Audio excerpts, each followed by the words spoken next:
तो आज हम अपना एक कोर्स स्टार्ट करने जा रहे हैं एथिकल हैकिंग का।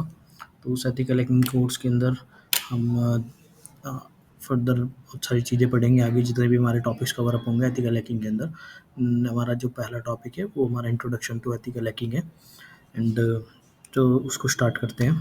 तो जो हमारा इन्फॉर्मेशन टू एथिकल हैकिंग हमारा है, तो एथिकल हैकिंग के बारे में पढ़ते हैं। पहले एथिकल हैकिंग होती क्या है। एंड जो हमारी एथिकल हैकिंग के अंदर जो पहला हमारा टॉपिक आता है वो होता है इंफॉर्मेशन सिक्योरिटी। तो बेसिकली इंफॉर्मेशन सिक्योरिटी क्या होती है कि जो भी हमारा एक डेटा होता है, जो भी उसकी इंफॉर्मेशन है, हम उसको एक तरीके से सिक्योर रखते हैं। उसको सिक्योर रखना हमारा काम होता है। जो हम उसकी सिक्योरिटी करते हैं, तो उस सिक्योरिटी को हम इंफॉर्मेशन सिक्योरिटी बोलते हैं। फॉर एग्जांपल अगर मैं बताऊं आपको, मेरे पास एक डेटा है एंड उस डेटा के साथ सिंपल एक डेटा है मेरे पास। एग्जांपल के लिए मैं बोलता हूँ कि कोई भी डेटा है, उस डेटा के अंदर है कि आज बर्थडे है। तो आज बर्थडे है, एक डेटा है हमारा। तो उस डेटा की अगर मैं बात करूँ, उस डेटा के अंदर कई सिंपल एक वो डेटा है, इसके अंदर कोई इन्फॉर्मेशन नहीं, किसका बर्थडे है, क्यों है, क्या है, वो हमें नहीं पता। ठीक है, अगर मैं इसके अंदर एक इन्फॉर्मेशन ऐड करता हूँ कि आज मेरा बर्थडे है, तो उसके साथ हमारा क्या होता है कि इसके अंदर एक इन्फॉर्मेशन आई कि आज मेरा बर्थडे है, मतलब मीन्स एक पर्सन की इन्फॉर्मेशन इसके अंदर ऐड ऑन हो चुकी है। तो उस एक इन्फॉर्मेशन जब वहाँ पे ऐड होती है, देन वहाँ पे क्या होगा कि उस इन्फॉर्मेशन को सिक्योर करना एक सिक्योरिटी पर्पज से एक वो काम होता है। ठीक है, अब ये एक डेटा था सिंपल। पहले उस डेटा के साथ हमने एक इन्फॉर्मेशन गैदर करी है, इन्फॉर्मेशन अटैच करी है। अटैच करने के बाद हमारे पास ये एक कंप्लीट डेटा बन गया, इन्फॉर्मेशनल डेटा। इन्फॉर्मेशनल डेटा में हमारा क्या होता है, अब ये तो मैंने एक छोटा सा एग्जांपल लिया है। इन्फॉर्मेशनल डेटा में अगर आप बात करो किसी भी बड़ी ऑर्गेनाइजेशन की, तो एक ऑर्गेनाइजेशन के अंदर हमारा होता क्या है, बहुत सारे एम्प्लॉयज़ होते हैं। उनका जो भी डेटा होता है, उनकी सारी इन्फॉर्मेशन वहाँ पे उनके डेटाबेस के अंदर स्टोर रहती है। तो वो जितना भी डेटा है उसके अंदर एक इन्फॉर्मेशन है, हर एक पर्टिकुलर एक पर्सन की। तो उस जो भी वहाँ पे इन्फॉर्मेशन रहेगी, तो उस बेसिस पे वहाँ से वो डेटा मीन्स वहाँ पे उसकी इन्फॉर्मेशन सिक्योरिटी रहेगी। तो अभी यहाँ पे हम क्या करना है, यहाँ पे अगर मैं बात करूँ कि जो हमारी इन्फॉर्मेशन सिक्योरिटी है, तो बेसिकली यहाँ पे होता क्या है कि हमारा जो भी प्रोटेक्शन होती है, सेफ गार्ड होता है एक तरीके का इन्फॉर्मेशन का और सिस्टम का, that use to store the transmit the information. ठीक है, तो मतलब एक तरीके से हमारा इसके अंदर काम होता है कि हम किसी और अनऑथराइज पर्सन के पास अनऑथराइज एक्सेस उसको ना दिलवा पाए, या कोई और उसका अनऑथराइज एक्सेस ना ले पाए उस डेटा का, ताकि उस इन्फॉर्मेशन का मिसयूज ना हो कहीं से कहीं तक।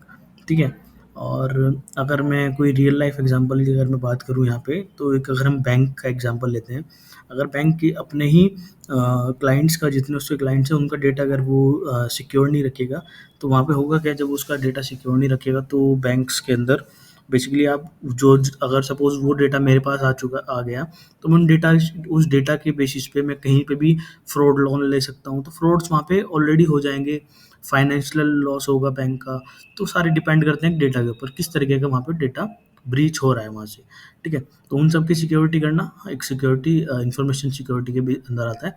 तो उस डेटा की सिक्योरिटी करना, तो बेसिकली अगर वही चीज़ यहाँ पे लिखी हुई है कि अगर जो भी सेंसिटिव इन्फॉर्मेशन है, अगर वो किसी गलत हाथ में लग जाती है, गलत हाथ में चली जाती है, तो वहाँ पे क्या हो सकता है कि वो जो भी ऑर्गेनाइजेशन है, वो एक हमारी किसी भी फाइनेंशियल लॉस से सफ़र कर सकती है, या फिर उसकी ब्रांड वैल्यू ख़त्म हो सकती है, कस्टमर लॉस हो सकते हैं।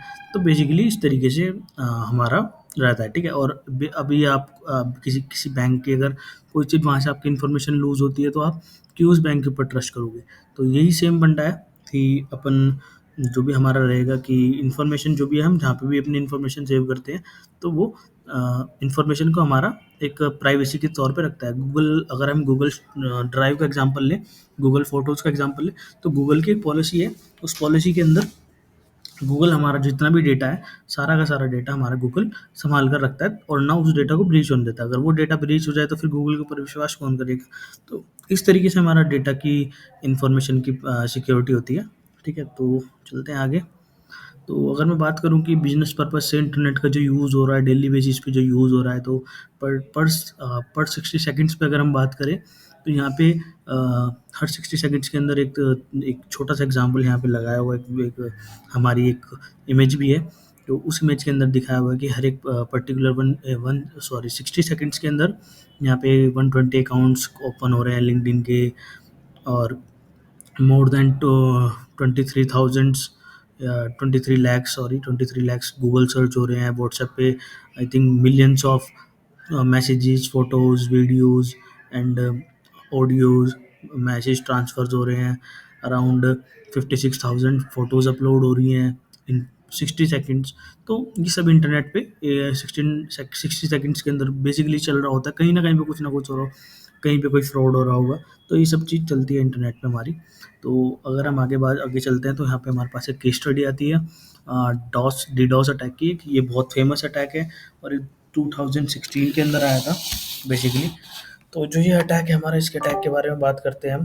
तो इस अटैक के अंदर हमारा होता क्या है, बेसिकली जो हमारा अटैकर होता है, वो अटैकर एक अटैक लॉन्च करता है और सामने जो भी ऑर्गेनाइजेशन होती है, उस ऑर्गेनाइजेशन के हमारे सर्वर को डाउन करके उसके जितने भी क्लाइंट्स हैं, जितने भी वहाँ पे क्लाइंट्स काम कर रहे होंगे, जो भी जितने क्लाइंट्स उस ऑर्गेनाइजेशन के साथ जुड़े होंगे, उन ऑर्गेनाइजेशंस के क्लाइंट्स को तोड़ना और उस ऑर्गेनाइजेशन को डाउन करना बेसिकली उसका डीडोस अटैक का काम रहता है। डीडोस अटैक बेसिकली हमारा आपका बॉटनेट्स पे काम करता है। बोट्स के बारे में भी हम आगे पढ़ेंगे और इन डीप प्रैक्टिकल भी हम इसका डॉस डीडोस अटैक का हम देखेंगे आगे फर्दर लेक्चर्स में। तो अभी के लिए फ़िलहाल डीडोस अटैक हमारा क्या होता है कि किसी भी ऑर्गेनाइजेशन के ऊपर हमारा कोई भी उसके डेटाबेस पे कह सकते हो आप, या किसी सर्वर के ऊपर कह सकते हो कि वहाँ पे जो भी आपका अटैक होगा, उसको डाउन करने के लिए उस ऑर्गेनाइजेशन को, वो हमारा डीडोस अटैक काम करता है। और ये 2016 में आया था, आप कह सकते हो इस तरीके से। एक केस स्टडी है, आप इसको पढ़ सकते हो, ठीक है। एंड इसके अलावा हमारे पास 2017 में एक दूसरी केस स्टडी है, ये हमारी रैनसमवेयर की है। रैनसमवेयर अटैक हमारा होता है, ये बेसिकली रैनसमवेयर अटैक जो हमारा होता है वो हमारा जो भी हमारा डेटा है उसको इनक्रिप्ट कर देता है। अभी एक हाल ही में भी हमारे इंडिया के अंदर ये अटैक हुआ था। एक दिल्ली का हॉस्पिटल है, उसके ऊपर ये अटैक हुआ था। आई नो आप सब जानते ही होंगे, अगर आप साइबर सिक्योरिटी में आए हैं तो इन सब चीज़ों के आपने ऊपर रिसर्च करी होगी, कहीं ना कहीं ये सब चीज़ न्यूज़ में भी आती है। तो रैनसमवेयर अटैक के ऊपर जो मैं बात करता हूँ, तो रैनसमवेयर अटैक हमारा होता क्या है। रैनसमवेयर अटैक के अंदर अटैकर एक ऑर्गेनाइजेशन के ऊपर अटैक करता है। उस ऑर्गेनाइजेशन का जितना भी डेटा है, वो सब का सब डेटा वो इनक्रिप्ट कर देता है। इनक्रिप्ट आपको पता होगा, इनक्रिप्शन डिक्रिप्शन। अभी इनके ऊपर हम डीप एक पर्टिकुलर एक हमारा ये टॉपिक है एथिकल हैकिंग के अंदर, क्रिप्टोग्राफी, उसको भी हम इन डीप समझेंगे। अभी इनक्रिप्शन एंड डिक्रिप्शन आप इतना समझिए कि एक कोई भी डेटा है, अगर हमें उसको एक प्राइवेटली इनक्रिप्ट करना है, ये इनक्रिप्शन डिक्रिप्शन आप नेटवर्किंग के अंदर भी पढ़ रहे होंगे। नेटवर्किंग के अंदर कोई भी हमारी कोई भी अगर हमारा डेटा ट्रांसफ़र हो रहा है one end to another end, तो वो इनक्रिप्ट होकर डेटा ट्रांसफ़र होता है, ठीक है। तो अदर एंड पे वो डिक्रिप्ट हो जाता है, ठीक है। इसका पूरा कॉन्सेप्ट हम पढ़ेंगे, कैसे इनक्रिप्ट होता है, क्यों, किस तरीके से इनक्रिप्ट होता है, कितने तरीके के इनक्रिप्शंस होते हैं, कितने तरीके की उसकी एल्गोरिदम्स वहाँ पे काम कर रही होती है, वो सब चीज़ हम आगे इन डीप वहाँ पे पढ़ेंगे। तो अभी के लिए फ़िलहाल अभी मैं बात करूँ रैनसमवेयर की, हम थे तो वहाँ पे ऑर्गेनाइजेशन के ऊपर जब वो अटैक करते हैं, तो उसका पूरा का पूरा डेटा इनक्रिप्ट कर लेते हैं। और एक इनक्रिप्ट करने के बाद उनके पास एक आती है की। जो इनक्रिप्शन की होती है, वो सिर्फ़ एक अटैकर के पास होती है, और अटैकर उस इनक्रिप्शन की हेल्प से ही उस डेटा को डिक्रिप्ट कर सकता है। अगर अटैकर से भी वो की खो जाए, तो वो डेटा कभी डिक्रिप्ट हो ही नहीं पाएगा, बहुत ही रेयर चांस है। क्योंकि ये हमारी डेटा की लेंथ के ऊपर डिपेंड करता है कि वो कितनी जल्दी डिक्रिप्ट होगा, कितनी जल्दी इनक्रिप्ट होगा, ठीक है। उन सब चीज़ों के ऊपर हम आगे फर्दर बात करते हैं अभी, जो भी हमारे टॉपिक्स आएँगे। तो इनक्रिप्शन करता है, डिक्रिप्शन करता है, उस फेज़ में वो हमारे से जो अटैकर है, वो हमारा मतलब जो सामने है और जिस विक्टिम के ऊपर वो अटैक कर रहा है, उससे वो पैसे की डिमांड कर सकता है। वो जो उसका मन करे वो चीज़ माँग सकता है सामने पर्सन से, जिस चीज़ की उसको ज़रूरत है। अच्छा, यहाँ पे भी एक चीज़ और है, अगर मैं यहाँ पे बात करूँ तो यहाँ पे आप लोगों को दिख भी रहा होगा, यहाँ पे एक वल्नरेबिलिटी और दिखाई गई है यहाँ पे एक वल्नरेबिलिटी और है। तो ये जो वल्नरेबिलिटी है हमारी इटर्नल ब्लू, तो इटर्नल ब्लू बेसिकली एक वल्नरेबिलिटी है, माइक्रोसॉफ्ट के अंदर आई थी, विंडोज़ 7 में आई थी आई थिंक। और विंडोज़ 7 के अंदर आई थी वल्नरेबिलिटी। इसमें हमें बैकडोर एक्सेस मिलता है सामने वाली मशीन के अंदर। और जब हमें बैकडोर एक्सेस मिल जाता है, तो हम वहाँ पे करते क्या है, बैकडोर एक्सेस से हम पूरी की पूरी मशीन को हम एक्सेस कर पाते हैं।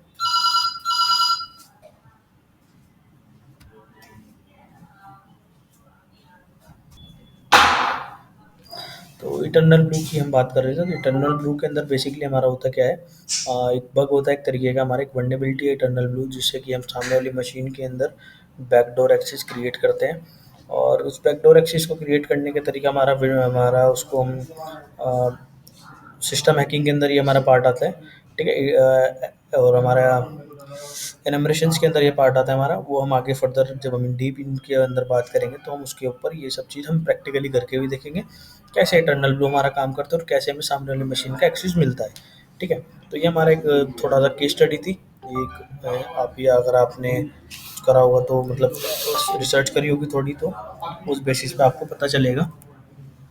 तो अगर मैं भी यहाँ से आगे चलता हूँ, आगे चलने पे मेरे को मिलती है यहाँ पे एसेंशियल टर्मिनोलॉजीज। तो एसेंशियल टर्मिनोलॉजीज हमारी होती क्या है, हैक वैल्यू। पहले हमारी हैक वैल्यू एक टर्मिनोलॉजी है।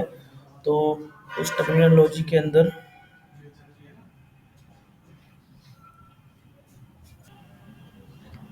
तो पहली जो हमारी वैल्यू आती है, टर्मिनोलॉजी आती है हमारी हैक वैल्यू। हैक वैल्यू एक तरीके की, एक हमारी हैकर्स की वैल्यू को डिफाइन करता है कि हैकर किस तरीके से काम कर रहा है, क्या उसकी हैकर की वैल्यू होनी चाहिए, क्या चीज़ वो उसे करनी चाहिए नेशन के अलॉन्ग, क्या चीज़ वो कर रहा है, वो हमारी हैकर वैल्यू होती है। देन हमारी नेक्स्ट आती है जीरो डे अटैक।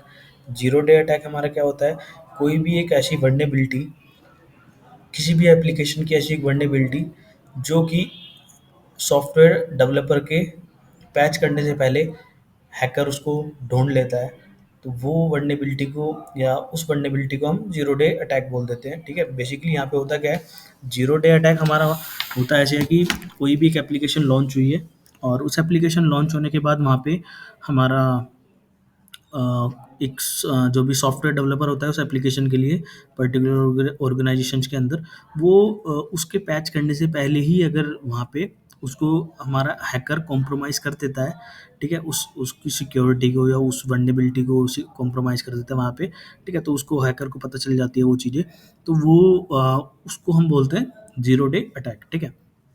तो उसके बाद हमारा अगला पार्ट आता है वर्नेबिलिटी। वर्नेबिलिटी जैसे मैंने बताया, जैसे मैं भी मतलब वर्नेबिलिटी की हम बहुत ज़्यादा बात करेंगे, बार-बार टर्म यूज़ होगी यहाँ पे वर्नेबिलिटी। तो वर्नेबिलिटी बेसिकली होता क्या है, एक तरीके की किसी भी सिस्टम के अंदर या किसी भी सिस्टम के अंदर कोई वीकनेस हो या कोई बग हो या फिर कोई एरर आ रही हो, ठीक है? उसको हम एक वर्नेबिलिटी के अंदर काउंट करते हैं इन एथिकल हैकिंग। वर्नेबिलिटी एक बहुत बड़ी टर्म होती है। वर्नेबिलिटी एक ऐसी चीज़ होती है जिससे हमें उसके सिस्टम के अंदर एंटर करने का एक रास्ता मिलता है, वो एक वर्नेबिलिटी के थ्रू, वो हमें ढूँढनी पड़ती है, ठीक है? तो वर्नेबिलिटी ऐसी होती है, और वर्नेबिलिटी हम ढूँढते कैसे, ये हम अपना अभी आगे हमारा वी वीए का पार्ट है हमारा वर्नेबिलिटी असेसमेंट का, ठीक है? ये हम आगे इन डीप पढ़ेंगे इसके बाद, ठीक है? तो आगे चलते हैं इधर से।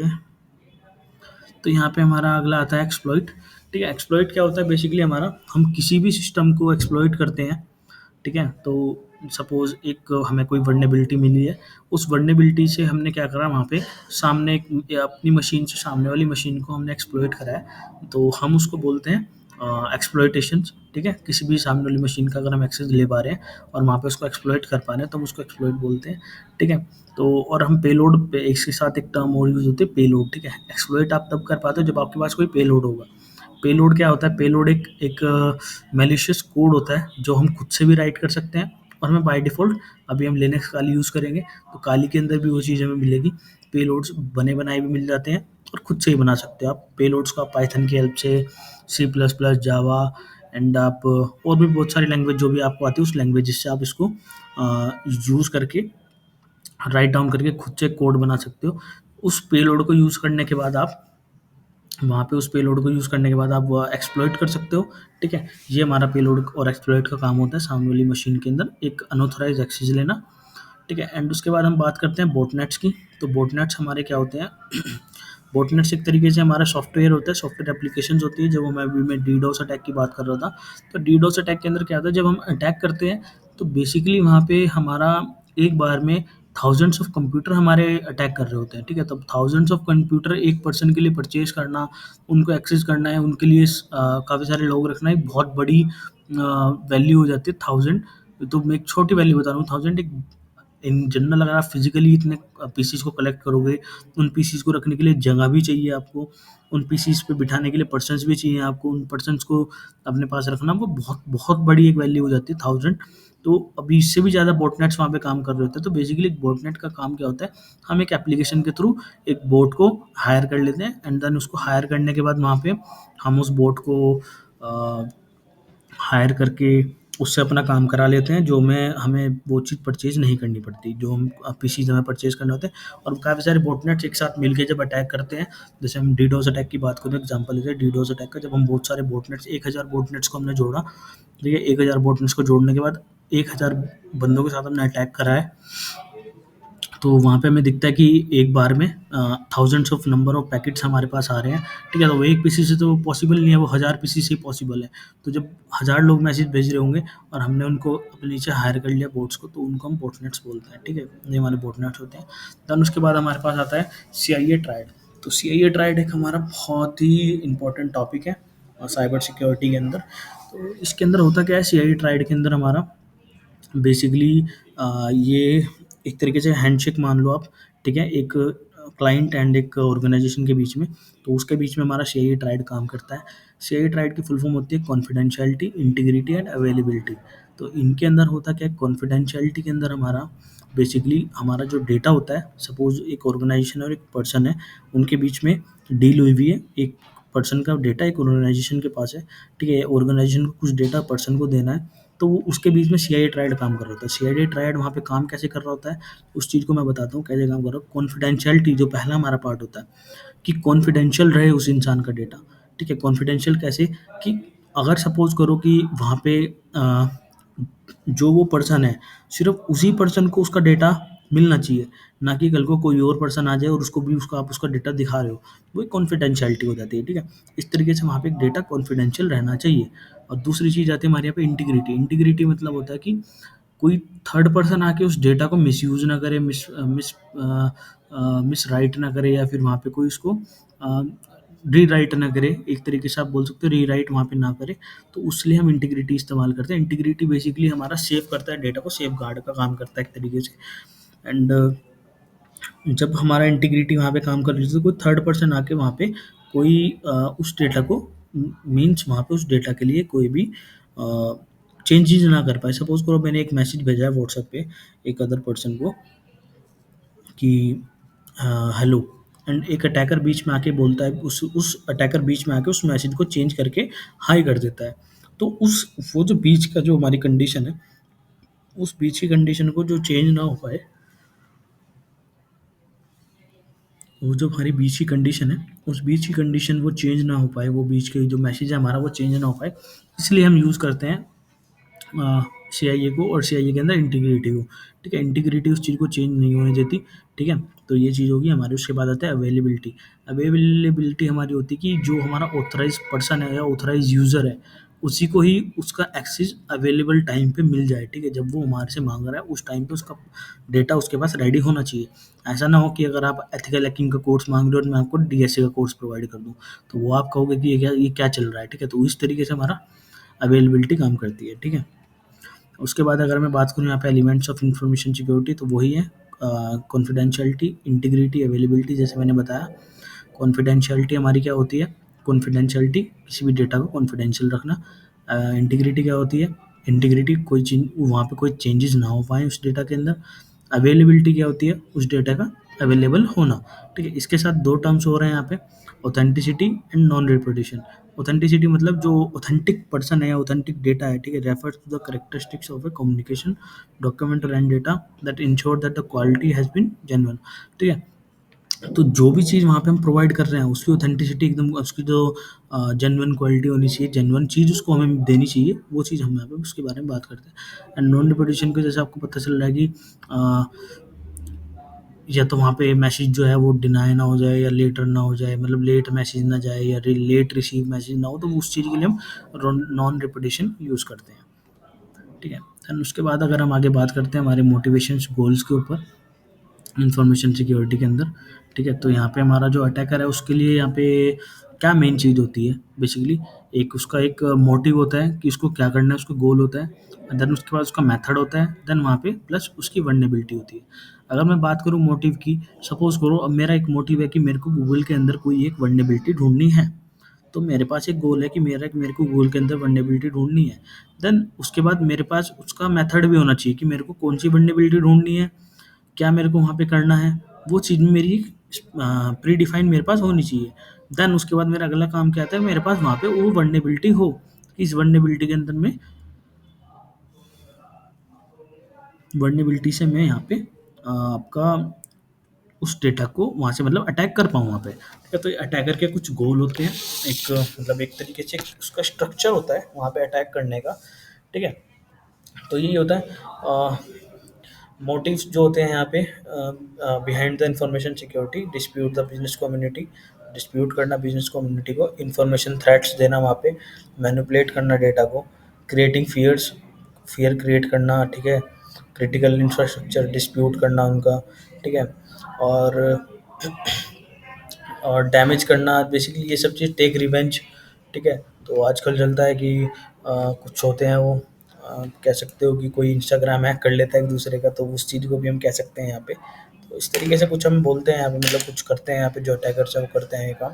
बट मेरे हिसाब से ये चीज़ आपको लीगल वे में करनी चाहिए, और लीगल वे में करना ही अच्छा है। नहीं तो आप इलीगल वे में करोगे तो आपके ऊपर कोई भी केसेस वगैरह हो सकते हैं, वो सब चीज़ आप उसके जिम्मेदार खुद से होंगे, ठीक है। तो आगे चलते हैं।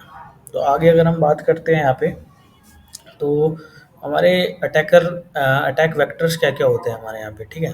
तो जो हमारे अटैक वेक्टर्स होते हैं, ठीक है, बेसिकली आप इनको अटैक्स बोल सकते हो, किस-किस तरह के आप यहाँ पे मतलब किस तरीके से अटैक्स कर सकते हो।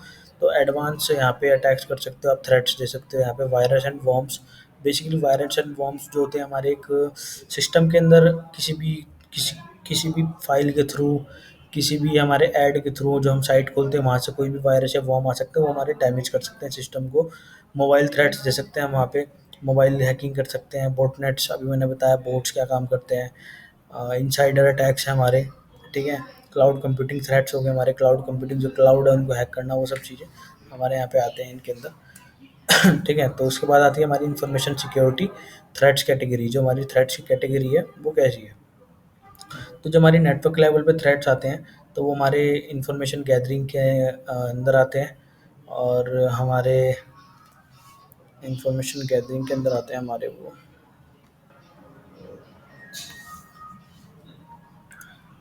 हाँ, तो हम यहाँ पर थे हमारे, ये आपका इंफॉर्मेशन थ्रेट्स हैं हमारे, जो मतलब हमारे जो इंफॉर्मेशन सिक्योरिटी थ्रेट्स होते हैं, तो ये हमारे हैं, ठीक है। तो ठीक है, हमारी चल रही है रिकॉर्डिंग।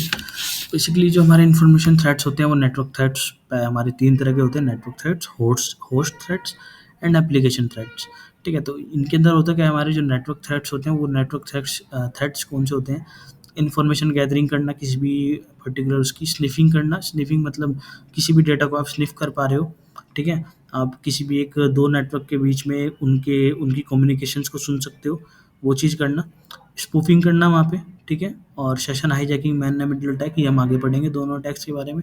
डीएनएस और एआरपी पॉइजनिंग में हम पढ़ेंगे ये वाला अटैक। पासवर्ड बेसिस अटैक भी हम पढ़ेंगे। डीडॉस अटैक, ये आ गया डिनायल ऑफ सर्विस अटैक हमारा दोबारा, डीडॉस अटैक। और कॉम्प्रिहेंसिव की अटैक्स हो गए हमारे, फायरवॉल और आईडीएस भी हम पढ़ेंगे, कैसे हम फायरवॉल को ब्रीच कर सकते हैं, आईडीएस को ब्रीच कर सकते हैं, ये भी हम आगे पढ़ेंगे। अगर हम मैं होस्ट थ्रेट्स की मैं बात करता हूँ यहाँ पे, तो होस्ट थ्रेट्स में मेरा आता है मालवेयर अटैक्स आ जाते हैं, ठीक है। मालवेयर मैं कहीं पे इंजेक्ट कर सकता हूँ कोई, उसके सिस्टम को स्लो कर सकता हूँ, उसके सिस्टम से कोई भी डेटा अपने पास मंगा सकता हूँ, ठीक है। लाइक स्पाईवेयर, ठीक है, एक स्पाईवेयर बना सकते हैं हम। और फुटप्रिंटिंग कर सकता हूँ उसकी, फुटप्रिंटिंग अभी हम आगे पढ़ेंगे, इसी इसी वीडियो के अंदर मैं थोड़ा-सा बताऊँगा इन सब चीज़ों के बारे में, क्या-क्या हमारे फेजेज़ होते हैं एथिकल हैकिंग के। पासवर्ड अटैक्स हो गए हमारे, इसमें अंदर denial of service, attribute code execution, ठीक है, आर्बिट्रेरी कोड एग्जीक्यूशन, ठीक है। कोड लेना हमारा, ठीक है। और रिमोट कोड एक्सेस लेना, बेसिकली अनऑथराइज्ड एक्सेस लेना, प्रिविलेज एक्सेलरेशन, बैकडोर अटैक्स होते हैं हमारे, ठीक है। सारे अटैक्स हम देखेंगे, ठीक है। इनसे आगे अगर हम बढ़ते हैं थोड़ा-सा, तो व्हाट इज़ हैकिंग? हैकिंग हमारी क्या है? Hacking refers to exploit system vulnerability and compromise the security controls to gain unauthorized access और inappropriate access to the system resource. ठीक है, बेसिकली यहाँ पे एथिकल हैकिंग हमारी है क्या, हैकिंग हमारी है क्या, हैकिंग किसी भी सिस्टम को, वर्नेबल सिस्टम को कॉम्प्रोमाइज़ करना या उसका अनऑथराइज एक्सेस लेना, एक्सेस गेन करना, एंड और अन इन अप्रोप्रिएट एक्सेस लेके उस सिस्टम के रिसोर्स को देखना, उस सिस्टम के अंदर चेंजेस करना, वो सब चीज़ हमारा हैकिंग के अंदर आती है। ठीक है, और उसके अंदर मॉडिफिकेशंस करना, ठीक है, वो सब चीज़ हमारे एथिकल हैकिंग के अंदर आती है। ठीक है, वो हमारी हैकिंग होती है। ठीक है, हु इज़ हैकर, हैकर कौन है हमारा। ठीक है, तो बेसिकली आप कह सकते हो जिसके पास कंप्यूटर स्किल्स है हमारी, ठीक है, और क्रिएट और एक्सप्लोर कर पा रहा है वो हार्डवेयर सॉफ्टवेयर को, और वहाँ पे एक्सप्लॉइट्स बना पा रहा है, एक्सप्लॉइट्स कर पा रहा है, पेलोड्स बना पा रहा है। ठीक है, अ, कोई पर्सन हैकर जो होता है वो हॉबी के लिए करता है वो सब चीज़ें, कोई नॉलेज गेन करने के लिए, कोई अपने रिवेंज लेने के लिए करता है वो सब चीज़ें, वो हैकर होते हैं हमारे। ठीक है, तो हैकर की कुछ क्लासेस होती हैं, हैकर की जो क्लास होती है हमारे, पहला जो हमारी क्लास होती है हैकर की, ब्लैक हैट हैकर। तो ब्लैक हैट हैकर आप लोगों ने सबने सुना ही होगा। बेसिकली ये कौन होते हैं, ये कोई भी इलीगल काम सारे यही लोग करते हैं। ठीक है, इनके ऊपर कोई भी मतलब कोई कंट्रोल नहीं होता किसी का भी, किसी ऑर्गेनाइजेशन का कोई कंट्रोल नहीं होता। ठीक है, जैसे यहाँ पे लिखा है, individually with extraordinary computer skills reporting to the malicious and destructive activities and are also known as crackers. ठीक है, तो बेसिकली ये किसी के लिए काम नहीं करते, सिर्फ अपने लिए काम करते हैं, और अपने लिए काम करने से इनका एक फ़ायदा है कि ये कुछ भी वहाँ पे मतलब कर सकते हैं उस एरिया के अंदर। एंड एक हमारी ब्लैक हैट हो गई, सारे इलीगल जितने भी काम होते हैं सब ब्लैक हैट ही करते हैं। देन हमारे पास आते हैं वाइट हैट। वाइट हैट हमारे क्या होते हैं, वो किसी भी एक हमारे ऑर्गेनाइजेशन के लिए काम कर रहे होते हैं। सपोज फॉर एग्जांपल मैं एक अपनी एक कंपनी के लिए काम कर रहा हूँ, तो मैं एक वाइट हैट हैकर हूँ, मैं कोई इलीगल काम नहीं करता, मेरे ऊपर कोई केसेस नहीं है, मैं सिर्फ और सिर्फ फॉर प्रोटेक्शन और फॉर एजुकेशन पर्पस के लिए ही ये चीज़ इस्तेमाल करता हूँ, इसलिए मैं वाइट हैट हैकर हूँ। ठीक है, for example and black hat hacker का हम कुछ कह नहीं सकते। ठीक है, तो एक ग्रे हैट हैकर होते हैं हमारे, जो क्या क्या होता है कि वो दोनों तरीके से काम कर रहे होते हैं, वो ब्लैक हैट के तरीके से भी और वाइट हैट के तरीके से भी। मतलब वो एक ऑर्गेनाइजेशन के साथ भी काम कर रहे होंगे, और एज वेल एज वो आपका ऑर्गेनाइजेशन के साथ काम नहीं भी कर रहे होंगे। ठीक है, individually work who work both as offensively and defensively at the various time. ठीक है, वो ऑफेंसिवली भी वो काम कर रहा होगा, एंड डिफेंसिवली वो भी काम कर रहे होंगे, तो वो उनके बीच के मतलब दोनों काम कर रहा होता है, वो ग्रे हैट हैकर होता है। सुसाइड हैकर कौन होते हैं, individually whose aim to bring down the critical infrastructure for the cause and not worries about the facing jail. ठीक है, बेसिकली सुसाइड हैकर वो होते हैं हमारे जो कभी किसी पनिशमेंट से नहीं डरते, एक तरीके से ब्लैक हैट हैकर ही कह सकते हो आप इनको। वो सेम काम करते हैं, उनको कोई प्रॉब्लम नहीं होती, वो किसी चीज़ से नहीं डरते, ना वो किसी केसेस से डरते। अगर उनको कुछ करना है, जो अभी अभी आपका दिल्ली के अंदर जो अटैक होता है, रैनसमवेयर अटैक, तो उस अटैक के पीछे भी अगर हम बात करें तो वो ब्लैक हैट हैकर्स ही थे। सुसाइड अटैक हैकर्स भी उनको हम बोल सकते हैं। तो बेसिकली वो इस तरीके से काम करते हैं। एंड आगे चलते हैं, इसमें ये तो हमारे क्लासेस ऑफ हैकर्स होगी। तो इसमें कुछ और क्लासेस हैं हैकर्स की। स्क्रिप्ट किडिंग होगी हमारी एक। ठीक है, जो स्क्रिप्ट किडिंग हैकर्स होते हैं वो बेसिकली अनस्किल्ड हैकर होते हैं। ठीक है, अब वो स्क्रिप्ट्स को देख के काम करते हैं, टूल्स जो भी हैं, सॉफ्टवेयर है, मतलब रियल हैकर्स की तरह वो दिखाते हैं कि हाँ, बस एक तरीके से समझ लो, बच्चा नूब कह सकते हैं हम, बेसिकली जो भी गेम्स भी खेलते होंगे वो बोल सकते हैं कि नूब्स। ठीक है, तो देन उसके बाद हमारे आते हैं साइबर टेररिस्ट। ठीक है, तो बेसिकली ये क्या करते हैं, individually with wide range of skills motivate by religious and political belief to create a fear by large scale descriptive and computer networks. ठीक है, बेसिकली ये रिलीजियस पॉलिटिकली इन सब चीज़ों के लिए काम करते हैं, ये हमारे साइबर टेरर्स होते हैं। ठीक है, तो इस तरीके से हैकविस्ट होते हैं हमारे। एक हैकविस्ट कौन होते हैं कि जो individual who promotes a political agenda by hacking. ठीक है, वो हमारे हैकविस्ट होते हैं। तो इस तरीके की हमारी कुछ क्लासेस होती हैं हैकिंग की, हैकर्स की, सॉरी। तो अभी हम आगे चलते हैं, हमारा मेन जो स्टार्ट होता है वो अब होता है हैकिंग फेजेस। ठीक है, तो जो हमारे हैकिंग के एथिकल हैकिंग के जो हमारे फेजेस हैं, तो हम उनके ऊपर बात करते हैं। तो पहला फेज हमारा आता है रिकॉग्निजेंस, देन उसके बाद हमारा आता है scanning, then gain access, maintain access and clear tracks. ठीक है, ये 5 फेजेस हैं हमारे एथिकल हैकिंग के। पूरी ethical hacking depends on on this, ठीक है, इन्हीं के ऊपर पूरी डिपेंड करती है हमारी। वन बाय वन अगर हम इनसे इनके हिसाब से चलें तो हम एक सिस्टम को हैक कर सकते हैं। ठीक है, तो अभी हम बात करते हैं रिकॉग्निजेंस की पहले। तो रिकॉग्निजेंस में चलते हैं। रिकॉग्निजेंस का मतलब क्या होता है, हम इसको बोलते हैं फुट प्रिंटिंग। अभी हमने पीछे एक वर्ड पढ़ा था फुट प्रिंटिंग, तो वो फुट प्रिंटिंग भी रिकॉग्निजेंस को ही बोलते हैं। रिकॉग्निजेंस मतलब किसी भी एक पर्टिकुलर पर्सन की या किसी ऑर्गेनाइजेशन की इंफॉर्मेशंस को गैदर करना किसी भी तरीके से। ठीक है, तो इन्फॉर्मेशन को जब हम गैदर करते हैं, सपोज करो हमारे पास कोई एक हमारा एक टारगेट है, देन हम उस टारगेट की इंफॉर्मेशन को गैदर कर रहे हैं किसी भी तरीके से। ठीक है, वो हम लीगली इलीगली किसी भी तरीके, जब हमें अटैक करना होता है फिर हम उसकी इंफॉर्मेशन गैदर करते हैं बेसिकली। तो जब हम उसकी इंफॉर्मेशन गैदर करते हैं तो उसको हम बोलते हैं रिकॉग्निजेंस। वो रिकॉग्निजेंस का पार्ट होता है हमारा इंफॉर्मेशन गैदरिंग करना। And information gathering information gathering reconnaissance types, इनके दो टाइप के होते हैं, पैसिवली और एक्टिवली, दो तरीके से होती है। पैसिवली के अंदर हमारा क्या होता है, पैसिवली हम डायरेक्टली इन्वॉल्व नहीं होते किसी भी सिस्टम के अंदर। सपोज करो मेरे को गूगल की कोई इन्फॉर्मेशन निकालनी है, तो मैं क्या करूँगा वहाँ पे, उसकी इन्फॉर्मेशन मैं सोशल मीडिया या किसी एक पर्सन की मेरे को इन्फॉर्मेशन निकालनी है, फॉर एग्जांपल एक पर्सन है तो मैं उसकी इन्फॉर्मेशन कैसे निकालूंगा, उससे इस तरीके से निकालूंगा ताकि उसको ये चीज़ पता ना चले। ठीक है, ताकि ये चीज़ उसको पता ना चले कि मैं उसकी इन्फॉर्मेशन गैदर कर रहा हूँ। ठीक है, जैसे इसमें नीचे फॉर एग्जांपल लिखा हुआ है searching public records of news release. ठीक है, इस तरीके से मैं, ताकि उस चीज़ वो उसको पता ना चले, पैसिवली उसके साथ कनेक्ट ना हो गए। दूसरी चीज़ सेम एज एक्टिव रिकॉग्निजेंस।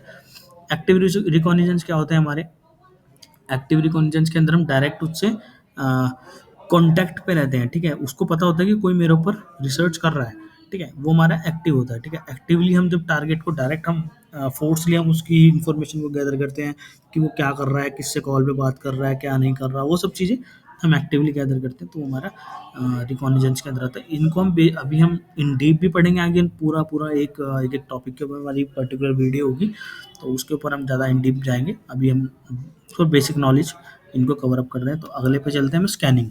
तो अब हमारे पास किसी सिस्टम की इंफॉर्मेशन आ गई है, तो अब हमें क्या करना है, अब हमें उसके ऊपर स्कैनिंग परफॉर्म करनी है। ठीक है, अब स्कैनिंग परफॉर्म हम कैसे कर सकते हैं, स्कैनिंग परफॉर्म हम ऐसे करते हैं ताकि हमें उसके अंदर की वर्नेबिलिटी मिल जाए। ठीक है, फॉर एग्जांपल मेरे पास कोई एक साइट है एंड मैं उस साइट के ऊपर एक स्कैनिंग परफॉर्म करना चाहता हूँ।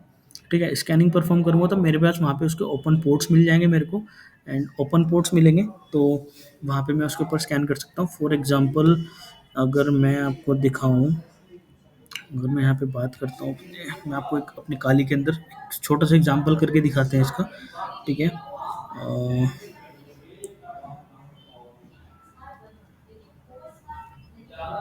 मैं अपना वर्चुअल मशीन ओपन कर लेता हूँ।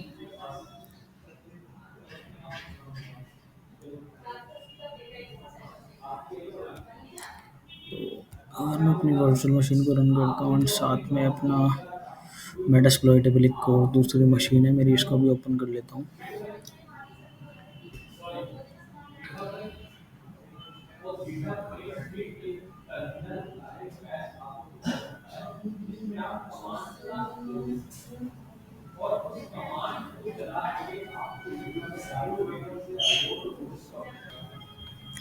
तो अभी हमारे काली ओपन हो चुका है। ठीक है, तो अभी हम यहाँ पे एक छोटा सा स्कैनिंग का एग्जांपल देख लेते हैं।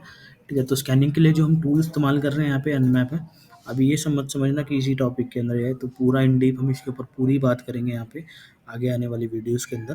ठीक है, तो स्कैनिंग के ऊपर, ठीक है, मेरे पास दो मशीन है मेरी, और अब देखना मैं स्कैनिंग परफॉर्म करूँगा, मेरे को इस वाली मशीन मेटास्प्लॉइटेबल 2 मशीन के ऊपर मैं स्कैनिंग करूँगा।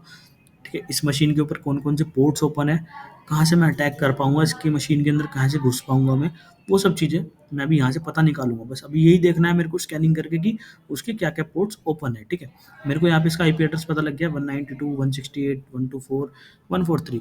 ठीक है, अभी इसका है, अगर मैं यहाँ पे अभी इन्फॉर्मेशन गैदरिंग आपको करके दिखाऊँ फॉर एग्ज़ाम्पल, ठीक है, तो अगर मैं यहाँ पे एक हमारा टूल होता है सूडो, हम बेसिकली अभी ये जब मैं काली के बारे में बताऊँगा तो उसके बारे में आपको सब पता लगेगा।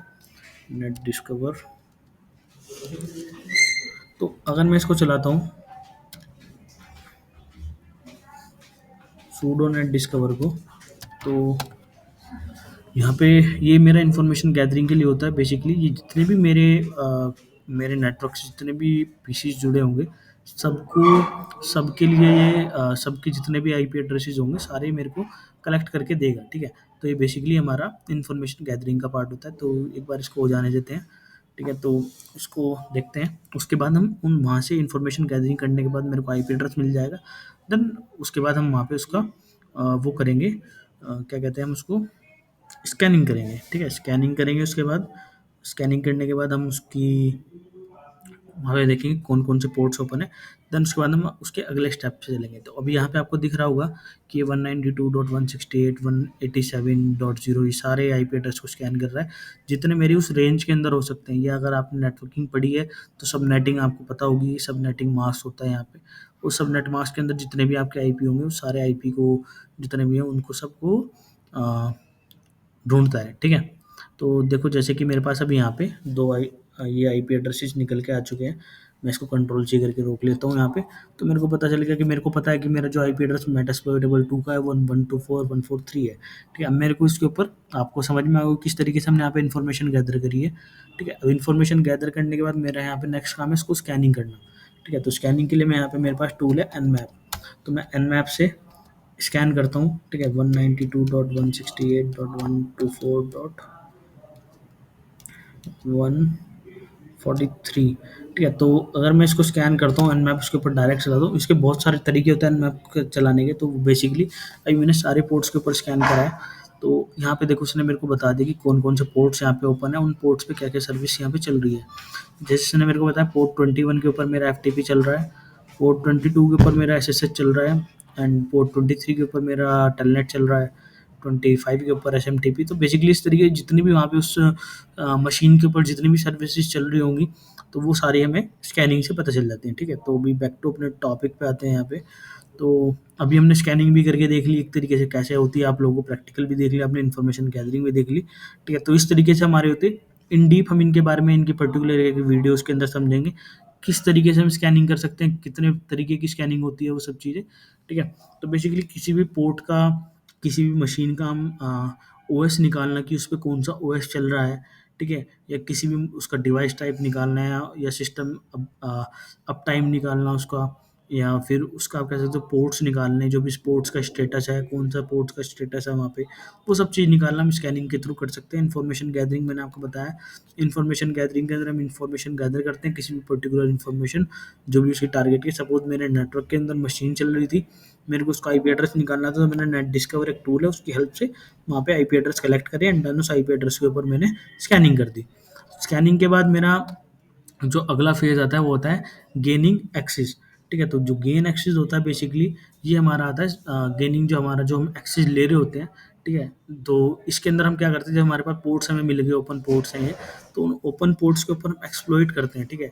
वहाँ पे हम पेलोड्स बनाते हैं, पेलोड्स बनाने के बाद हम वहाँ पे उनको एक्सप्लॉइट करते हैं। तो इस तरीके से हम वहाँ पे गेन एक्सेस करते हैं बेसिकली। एंड गेन एक्सेस के अंदर हमारा सबसे जो मेन काम होता है, जो हमारा सबसे मेन काम होता है हमारा, तो वो होता है कि जो भी हमारा अनऑथराइज एक्सेस जो हम भी लेते हैं, एक्सेस किसी भी सिस्टम का एक्सेस, बैकडोर एक्सेस वहाँ से हम ले लेते हैं, प्रिविलेजेस ले लेते हैं। तो ये सब चीज़ हम प्रैक्टिकली करके देखेंगे। तो इसके आगे चलते हैं हम मेंटेन एक्सेस, उसका हम एक्सेस का मेंटेन कैसे कर रहे हैं उस एक्सेस को, ठीक है। मेंटेन करना उस एक्सेस को, बेसिकली अब हमने एक्सेस तो ले लिया है किसी भी तरीके से वहाँ पे, उसको एक्सप्लॉइट करके किसी भी पोर्ट के ऊपर। बट अब एक्सेस लेने के बाद हम यहाँ पे कर क्या रहे हैं, एक्सेस लेने के बाद हमें वहाँ पे उस एक्सेस को हमेशा के लिए मेंटेन भी तो रखना है। अभी उसने अगर वो चीज़ वहाँ से रीस्टार्ट कर दी या कुछ और कर दिया वहाँ पे, तो वो एक्सेस टूट जाएगा। बेसिकली जो एक हमारा कनेक्शन बना है मेरे पीसी से उस पीसी का, ठीक है, तो वो एक्सेस हमारा टूट गया, तो उस एक्सेस को मेंटेन करना है। उस एक्सेस को मेंटेन करने के लिए मैं उसके पीसी के अंदर कोई ऐसी चीज़, कोई ऐसा मैलिशियस कोड इंजेक्ट कर सकता हूँ बेसिकली, तो जिस जिस तरीके से मैं पर्टिकुलरली उसके पीसी के अंदर रह पाऊँ, ठीक है। तो मेंटेन एक्सेस करना हमारा उसका पार्ट हो जाता है। एंड हमारा उसके बाद आता है कवरिंग क्लियरिंग ट्रैक्स, ठीक है। तो अगर मैं आपको एक इजी भाषा में समझाऊँ कि अगर मैं कोई क्राइम करता हूँ या कोई मर्डरर होता है, तो बेसिकली वो सबसे पहले क्या करता है, मर्डर करने के बाद वो सारे ट्रैक्स को क्लियर करता है, जितने भी उसके फुटप्रिंट है, हैंड प्रिंट्स हैं, सब चीज़ मिटा देता है ताकि वहाँ पे पता ही ना चले। तो सेम एज जैसे हमें ये करना है कि जो एक अच्छा एथिकल हैकर होता है उसका सबसे पहला काम ये होता है कि जो भी उसने अटैक करा है उस अटैक के जितने भी प्रीवियस जो भी उसने अभी तक स्टेप्स लिए हैं, स्टेप बाय स्टेप जहाँ तक वो पहुँचा है, तो उन सबको क्लियर करना। अगर वो किसी को पता लग गए तो फिर वो हैकर किसी काम का नहीं है, ठीक है? वो चीज़ हमें क्लियर करनी है, तो वो हमारा आता है, ठीक है? तो अभी अगर मैं बात करता हूँ, अगर मैं आपको लेकर जाऊँ यहाँ पर, तो फेजेस ऑफ एथिकल हैकिंग। तो अगर मैं इसके ऊपर बात करता हूँ फेजेस ऑफ एथिकल हैकिंग के, तो इसमें थोड़ा सा कुछ कम था। तो मैं अगर आपको बताऊँ यहाँ पर,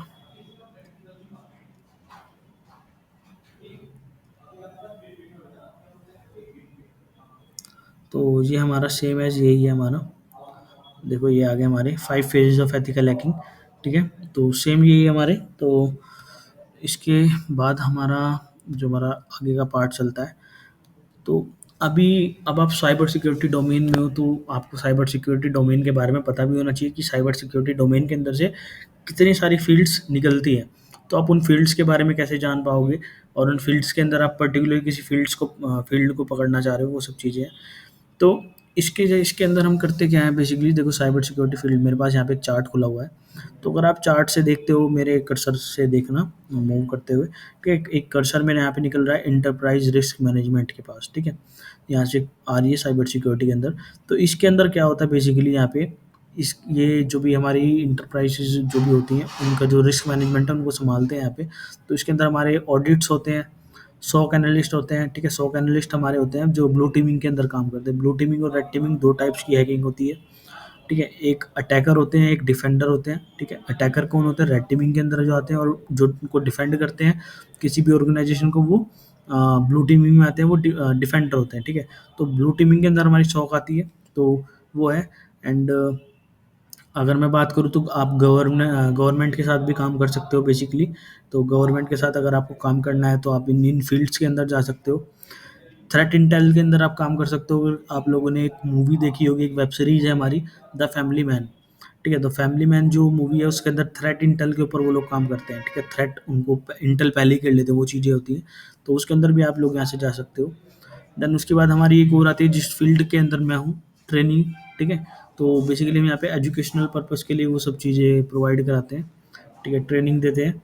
देन उसके बाद हमारा जो नेक्स्ट आता है, एक और यहाँ से निकल के आ रही है, सिक्योरिटी ऑपरेशंस, ठीक है? सिक्योरिटी ऑपरेशंस के अंदर सेम एज हमारी blue teeming, red teeming, forensics, ठीक है? सिम्स और ये सारे थ्रेट हंटर्स, वल्नरेबिलिटी मैनेजमेंट जो भी हमारे सब आ जाते हैं।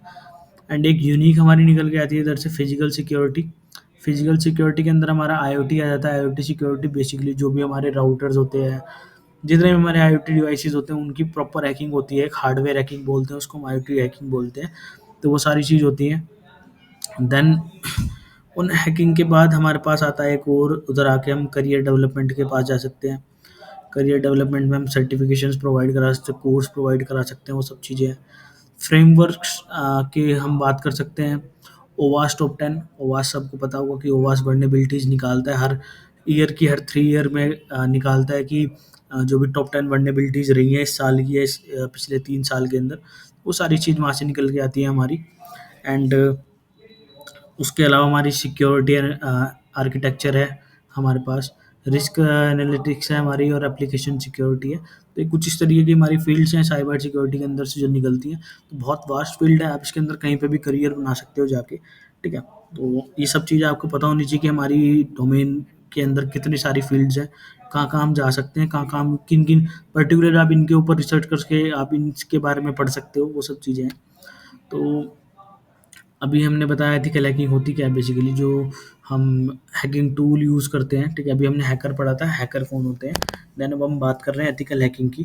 तो एथिकल हैकिंग क्या होती है हमारी, involves that the use of ethical hacking tools, tricks and techniques to identify vulnerability, ठीक है? तो जो भी हम सिक्योरिटी किसी पीसी की, हम किसी सिस्टम की सिक्योरिटी को ब्रीच कर पा रहे हैं via hacking tools, tricks and techniques, वो हमारा एथिकल हैकिंग के अंदर इन्वॉल्व होता है, ठीक है?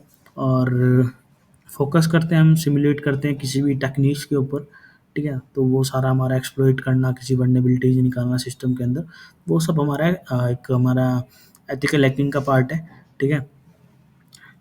एंड उसके बाद अब आ जाता है हमारा why ethical hacking is necessary. ठीक है, तो एथिकल हैकिंग नेसेसरी क्यों है हमारी? ठीक है, तो अगर मैं आपसे कहूँ कि जो हमारा हैकर होते हैं, कोई अगर आपकी कोई पर्सन या आपका कोई पीसी को हैक करता है, तो आपको उसके डिफेंस के अंदर उस हैकर को बीट करना आना चाहिए बेसिकली। तो अगर आप उसको बीट कर पा रहे हो, तभी तो आप उस मतलब आपको एथिकल हैकिंग आती है, तभी तो आप उसको बीट कर पाओगे।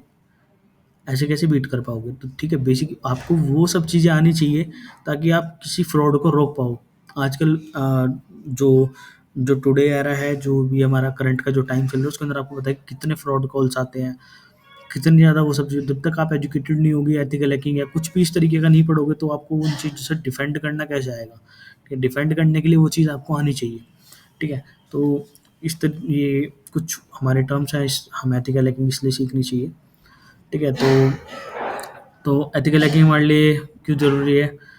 तो इंट्रोड्यूस टारगेट सिस्टम रिकॉग्निजेंस करना, हमें फेजेस को गेन एक्सेस करने के लिए what can be introduce to do with the information gain access करने के लिए हमारे पास वो होनी चाहिए। ठीक है, तो बेसिकली इस तरीके से है, जो जो भी हमने पढ़ा है, ये सब चीज़ करने के लिए हमारे पास एथिकल हैकिंग की नॉलेज होनी चाहिए। ठीक है, हमारे लिए इसलिए नेसेसरी है वो। हमें अगर ये सब चीज़ें करनी है एक एथिकल वे के अंदर, तो हम वो सब चीज़ें कर सकते हैं। ठीक है, तो जो हमारा स्कोप्स हैं और लिमिटेशंस हैं इसके अंदर, हम बोल सकते हैं एथिकल हैकिंग के अंदर हमारा बहुत स्कोप है। जैसे अभी मैंने अभी आपको एक चार्ट के थ्रू बताया कि एक साइबर सिक्योरिटी के अंदर हमारी कितनी सारी फील्ड्स होती है। ठीक है, तो वो सारी चीज़ वो हमारा स्कोप है। ठीक है, एथिकल हैकिंग आप कह सकते हो। लिमिटेशंस भी इसकी हैं। लिमिटेशंस क्या है हमारी? आप पर्टिकुलरली किसी भी ऑर्गेनाइजेशन के ऊपर जाके नहीं अटैक कर सकते। ठीक है, आपको बहुत सोच समझ के बहुत सोच समझ कर ही कहीं न कहीं पे जो भी आप कर रहे हो वो करना पड़ता है। अभी अगर हम डार्क वेब की बात करें, तो डार्क वेब पे अगर आप जा रहे हो, तो आपको बहुत सोच समझ के जाना पड़ता है। क्योंकि वहाँ पे बहुत सारे लोग ऐसे बैठे हैं, क्योंकि जो बैठे होते हैं, क्योंकि जो चाहते हैं कि कोई नया नया बंदा आए और हम उसके सिस्टम को हैक करें। ठीक है, तो इस तरीके से कुछ लिमिटेशंस हैं, आपको थोड़ा सोच समझ के बिज़नेस पर्पसेज़ से। ठीक है, तो वो सब चीज़ें आप उस तरीके से गेन एक्सेस एक्सपीरियंसेस वगैरह होने चाहिए। ठीक है, तो लिमिटेशंस है हमारी ये। अब बात आती है हमारे पास टेक्निकल स्किल्स और नॉन टेक्निकल स्किल्स क्या-क्या होनी चाहिए एक एथिकल हैकर बनने के लिए। ठीक है, अभी तक हमने बात करा हमें क्या-क्या चाहिए एथिकल हैकिंग के अंदर, क्या-क्या नहीं चाहिए, वो सब चीज़ें अभी हमने बात करी हैं। तो अभी हम बात करते हैं कि टेक्निकल स्किल्स हमें क्या-क्या चाहिए एथिकल हैकिंग में, एक हैकर बनने के लिए, एथिकल हैकिंग के लिए। ठीक है, एक तो हमारे पास ऑपरेटिंग एनवायरनमेंट की नॉलेज होनी चाहिए, विंडोज़, लिनक्स, यूनिक्स। ठीक है, इनकी हमारे पास नॉलेज होनी चाहिए, अ, ताकि आप कोई भी ऑपरेटिंग सिस्टम के ऊपर अगर आप अटैक करने की नॉलेज इसलिए होनी चाहिए, क्योंकि अगर आप कहीं पे अटैक करने जा रहे हो किसी सिस्टम के अंदर, अगर वो लिनक्स है या विंडोज़ है, कोई भी सिस्टम है, तो आपको उस ऑपरेटिंग सिस्टम की बेसिक नॉलेज होनी चाहिए। तभी तो आप उस सिस्टम को चला पाओगे, अगर आपने एक्सेस ले भी लिया है। ठीक है, deep knowledge of networking concept होने चाहिए, नेटवर्किंग आपकी स्ट्रॉन्ग होनी चाहिए। ठीक है, और आपकी टेक्नोलॉजीज़ जो भी है, हार्डवेयर, सॉफ्टवेयर जो भी आप यूज़ कर रहे हो, जो भी चीज़ है, उसकी आपको नॉलेज होनी चाहिए पर्टिकुलरली। ठीक है, एक टेक्निकल डोमेन से, या जो भी आपकी कंप्यूटर एक्सपर्ट होने चाहिए, आप should be computer expert, adaptable होने चाहिए टेक्निकली, जो भी है। सिक्योरिटी एरिया नॉलेज होनी चाहिए आपको। ठीक है, और हाईली टेक्निकल नॉलेज होनी ही चाहिए। बेसिक टेक्निकल नॉलेज नहीं होगी तो आपको कह सकते हो, अगर आपको पीसी चलाना ही नहीं आता, तो आप कैसे उस चीज़ को सीख पाओगे। ठीक है, तो हमें प्रॉपर कमांड टू कमांड काम करना होता है लिनक्स के ऊपर। अभी हम आगे एक जो हमारे आगे के फेजेज़ होंगे, सब हम लिनक्स चलाना सीखेंगे, लिनक्स की कमांड सीखेंगे। वो सब चीज़ें हमारे पास टेक्निकल नॉन टेक्निकल नॉलेज क्या-क्या हमारे पास होनी चाहिए। ठीक है, हमारे पास जो नई-नई चीज़ें आती हैं उसको अडैप्ट करना सीखना चाहिए, उस टेक्नोलॉजी को। ठीक है, स्ट्रॉन्ग वर्क होना चाहिए, स्ट्रॉन्ग वर्क एथिक्स होने चाहिए हमारे पास, प्रॉब्लम सॉल्विंग होने चाहिए हम, कम्युनिकेशन स्किल्स अच्छी होनी चाहिए हमारी। ठीक है, तो अवेयरनेस होनी चाहिए लोकल स्टैंडर्ड जो हमारे लॉज हैं उनकी, एंड जो भी करंट में हमारा चल रहा है उन सब चीज़ों की हमें न्यूज़ पढ़ते रहनी चाहिए, वो सब चीज़ें हमारी आती है इसके अंदर। देन उसके बाद हमारी फिजिकल सिक्योरिटी की बात करते हैं, अगर हम फिजिकल सिक्योरिटी आप कह सकते हो। ठीक है, अभी तो हम नॉर्मल सॉफ्टवेयर सिक्योरिटी बात कर रहे हैं, एथिकल हैकिंग की अगर हम बात करें, तो एक हमारी सॉफ्टवेयर सिक्योरिटी एक तरीके से हमारी। बट अगर हम फिजिकल सिक्योरिटी की बात करते हैं यहाँ पे, तो फिजिकल सिक्योरिटी के अंदर हमारे आते हैं कैमराज कह सकते हो आप। ठीक है, तो फिजिकल हमारे थ्रेट्स क्या हो सकते हैं हमारे। ठीक है, इन्वायरमेंटल थ्रेट्स हो सकते हैं हमारे, मैन मेड थ्रेट्स हो सकते हैं। इन्वायरमेंटल थ्रेट्स के अंदर हमारे फ्लड्स आते हैं, फायर आ जाती है, अर्थक्वेक आ जाते हैं। ठीक है? तो ये सारे हमारे एनवायरमेंटल के अंदर आते हैं। मैन मेड अटैक थ्रेट्स के अंदर आता है हमारा टेरर, वॉर, ठीक है? तो इन तरीकों के ये हमारे फिजिकली थ्रेट्स हैं। तो इन ये एक फिजिकल सिक्योरिटी होगी हमारी, ठीक है? अभी हम सॉफ्टवेयर सिक्योरिटी, एथिकल हैकिंग के बारे में बात कर रहे थे। तो इनकी भी ये अलग चीज़ है, सिक्योरिटी की मेजर्स एंड ये अलग चीज़ है, ठीक है? तो आप फिजिकल सिक्योरिटी कंसर्न कैसे कर सकते हो? बेसिकली कैमराज लगा सकते हो, एंड आप वहाँ पे आजकल बायोमेट्रिक्स चल रही है, बायोमेट्रिक्स आप यूज़ कर सकते हो। इक्विपमेंट्स यूज़ कर सकते हो बहुत सारे तरीके के, सर्वर, ठीक है? सराउंडिंग्स, फैक्स मशीन, मॉडेम, ठीक है? ये सब चीज़ आप यूज़ कर सकते हो बेसिकली। एंड देन हमारे पास अगला टॉपिक आता है हमारा पेनिट्रेशन टेस्टिंग। तो पेनिट्रेशन टेस्टिंग हमारा क्या होता है बेसिकली?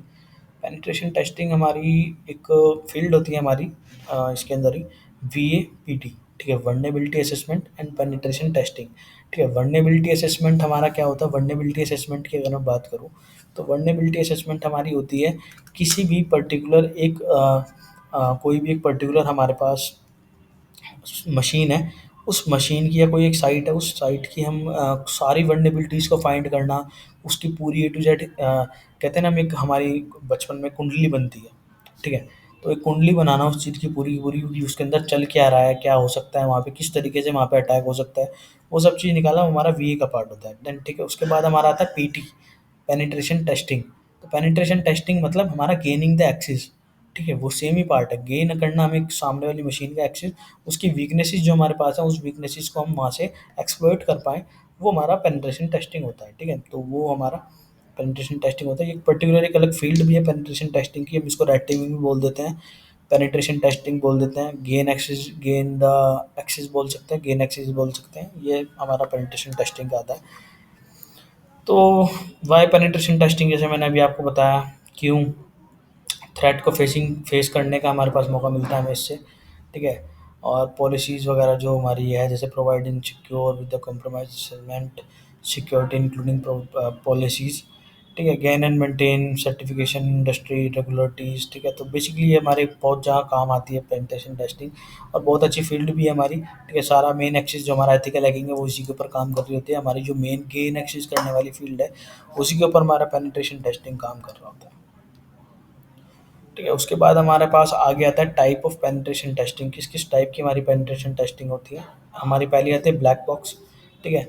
ब्लैक बॉक्स के अंदर हमारा क्या होता है? No prior knowledge of the infrastructure to be tested, ठीक है? कोई हमारे पास प्रायर हमारे पास कोई नॉलेज नहीं है उस चीज़ की, ठीक है? कोई हमारे पास जो इंफ्रास्ट्रक्चर है उसकी कोई नॉलेज नहीं है, ठीक है? हम उसके ऊपर ब्लाइंडली टेस्टिंग कर रहे हैं, ब्लाइंडली टेस्टिंग करके हम उसके एक्सेस ले रहे हैं, वो हमारा आता है ब्लैक बॉक्स टेस्टिंग के अंदर। और वाइट बॉक्स टेस्टिंग हमारी टेस्टिंग होती है, जो वाइट बॉक्स होता है हमारा, पेनिट्रेशन टेस्टिंग होती है जो हमारी, उसके अंदर हमारा क्या होता है? बेसिकली कंप्लीट नॉलेज होती है हमें उस मशीन की, उस मशीन के अंदर क्या है, और वहाँ से हम डायरेक्ट उसको कर सकते हैं, ठीक है? और grey box as usual limited होती है हमारे पास नॉलेज, और लिमिटेड नॉलेज के अंदर हमें वो काम करना होता है। Phases of penetration testing: pre attack phase, attack phase and post attack phase. तो इनकी अगर मैं बात करूँ प्री अटैक फेज की, तो अगर आपको इनकी टर्म से इनकी जो नाम है उससे ही पता चल रहा होगा, प्री अटैक फेज जो हमारा अटैक करने से पहले जो हमारा फेज होता है, उस फेज को जो हमारा फेज होता है उसको हम प्री अटैक फेज बोलते हैं, जिसके अंदर हम प्रिपरेशन करते हैं कि हम इसके अंदर कौन सी वर्नेबिलिटीज के अंदर कौन सा पेलोड यूज़ करके हम कहाँ से एक्सप्लॉइट कर सकते हैं, ठीक है? मेथडोलॉजी बनाते हैं जो हम, ठीक है? डिज़ाइन करते हैं वहाँ पे, ठीक है? तो उस चीज़ को हम प्री अटैक फेज़ के अंदर डालते हैं। देन हमारे पास अटैकिंग फेज़ आता है उसके बाद। अटैकिंग फेज़ के अंदर हम क्या करते हैं? अटैकिंग फेज़ के अंदर हम डायरेक्ट उसको अटैक करते हैं, एक्सप्लॉइट करते हैं वहाँ पे, प्रिविलेज एक्सेलरेशंस लेते हैं वहाँ पे, प्रिविलेजेस लेते हैं वहाँ पे, ठीक है? तो वो होता है। देन हमारा पोस्ट अटैक फेज़ होता है हमारा, कि वहाँ पे हम रिपोर्टिंग करते हैं कि ये यहाँ पे वल्नरेबल हो चुका है। वल्नरेबल होने के बाद हम वहाँ पे हम उसको क्लीन अप करते हैं। क्लीन अप करना मतलब वो उसको क्लीन अप करके हम वहाँ से जितने भी हमारे ट्रैक्स हैं जो हमने जहाँ से करा है वो सब चीज़ क्लीन करना, जो मैंने बताया आपको, क्लियर द ट्रैकिंग, वो सब चीज़, ठीक है? ये हमारा होता है पोस्ट अटैक फेज, ठीक है? ये हमारे फेजेस ऑफ पेनिट्रेशन टेस्टिंग है, ठीक है? एंड ये हमारा इंफॉर्मेशन सिक्योरिटी का जो भी था, तो इस तरीके से आप कर सकते हो बेसिकली। तो थैंक यू।